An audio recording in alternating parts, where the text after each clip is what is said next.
As this one gets underway, Jeff, who might they need to be careful with against Cleveland tonight? Everything that takes place between the hoops in a basketball game has a certain fluidity to it. Whether it's James Harden rocketing past defenders in a fast break or LeBron James backing down a defender in the post, this is a game of style. And even though NBA Live 18 fails to establish a versatile set of modes to sustain interest, it is able to mimic basketball's style, fluidity, and intensity.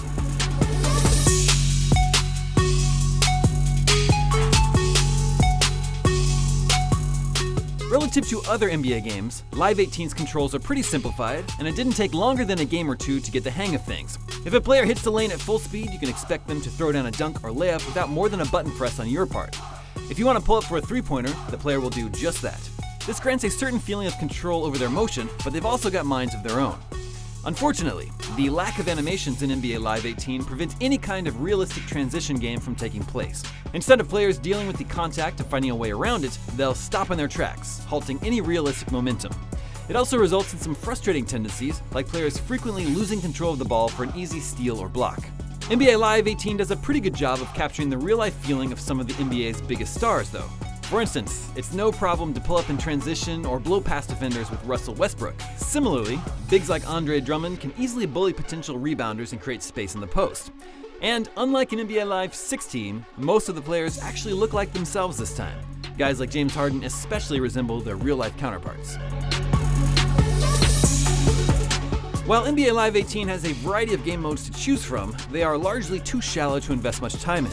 The franchise mode, a staple of the genre that allows us to assume a general manager type role, is hardly more than an 82-game season with a few small bonuses along the way. Live lacks the ability to customize players, scout prospects ahead of the NBA draft, or engage in any kind of complex contract negotiation. Live 18 redeems itself with The One, a career mode that's fleshed out with role-playing elements. As your player progresses through places like New York City and Venice Beach in pickup basketball games, you're met with a series of choices regarding your skill set and game attire. For instance, you can choose between dozens of unlockable skill traits, like extra endurance or a skill bump, in the moments at the end of a game. There's also loot boxes that can only be purchased with in-game currency that give out a variety of accessories, including rare sneakers and wacky arm sleeves. By the time you make your way into the league, your creative player will have crafted out a unique identity that can be a lot of fun to play with. Also to its credit, NBA Live 18 is the first basketball video game to offer the ability to play as a WNBA team. That's a wonderful addition that is, unfortunately, not used to its full potential because you can't play with them online. They're limited to offline Play Now matchups. Online play has a few different options, but most are pretty shallow.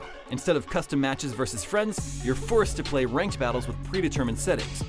Veterans of EA Sports games will be excited to hear that Ultimate Team is back and includes many of the same features as popular games like Madden and FIFA, but at the same time brings nothing new to the table. NBA Live 18's simplistic and fluid mechanics make for an approachable game of NBA or WNBA basketball. But for all that it does well on the court, elsewhere it fails to live up to its potential. There are plenty of side modes, but few have the depth or interesting new ideas to be worth getting invested in. For more sports games, check out our reviews of NBA 2K18, PES 18, and Madden NFL 18.